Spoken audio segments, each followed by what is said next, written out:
सोलापूरमधील शिवसेना उद्धव बाळासाहेब ठाकरे पक्षातील पदाधिकारी आज मातोश्रीवर उद्धव ठाकरेंची भेट घेणार आहेत। यासाठी शेकडो कार्यकर्ते मुंबईकडे रवाना झालेत। शिवसेना उपनेते शरद कोळी यांच्या नेतृत्वाखाली शिवसैनिक उद्धव ठाकरेंना भेटून विश्वास व्यक्त करणार आहेत।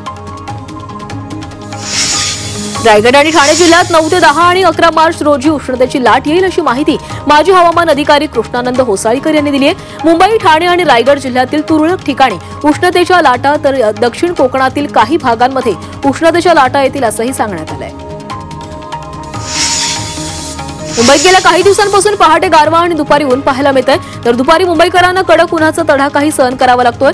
त्यामुळे दुपारी घराबाहेर पडताना काळजी घेण्याचं आवाहन हवामान विभागानं केलंय।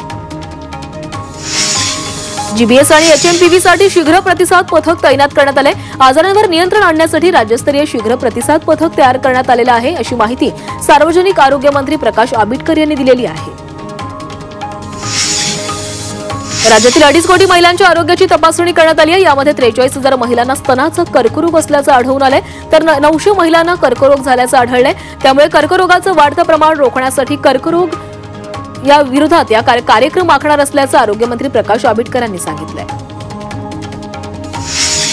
सोसायटीच्या नोंदणीसाठी 51% खरेदीदारांचा अर्ज आवश्यक असणार आहे, म्हणजेच 51% फ्लॅट आणि गाळेधारकांना एकत्रित अर्ज करावा लागणार आहे। त्या संदर्भात सहकारी संस्थांच्या निबंधकांनी जारी केलेलं परिपत्रक मुंबई हायकोर्टानं योग्य ठरवलंय।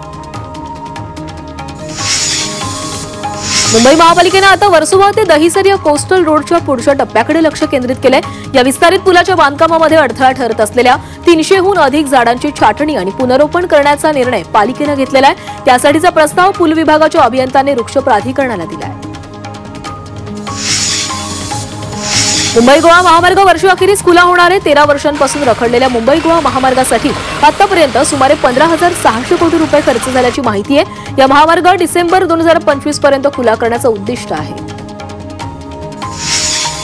एसटी कर्मचाऱ्यांच्या वेतनासाठी राज्य सरकारकडून महामंडळाला 350 कोटी रुपये निधी देण्यात आलाय। मागणीच्या तुलनेत ही रक्कम कमी असल्यानं आता पुन्हा कर्मचाऱ्यांची इतर देणी थकीत राहणार असल्याची चिन्ह आहेत। एसटीला 993 कोटींची आवश्यकता आहे, मात्र राज्य सरकारनं सध्या केवळ 350 कोटींचा निधी दिल्यानं एसटी बाबत सरकार आखडता हात घेत असल्याचं चित्र आहे। मुंबईत पश्चिम रेल्वेच्या उपनगरीय मार्गावर 3 मार्चला 4,26 लाखांची तिकीट विक्री झाली आहे। कोरोनापूर्वी 4,16 लाखांची तिकीट विक्री झालेली होती आणि यावेळी 10 लाखांची अतिरिक्त तिकीट विक्री झाली आहे। तर एसी लोकलमुळे महसुलामध्ये वाढ झाल्याचं दिसून येत आहे।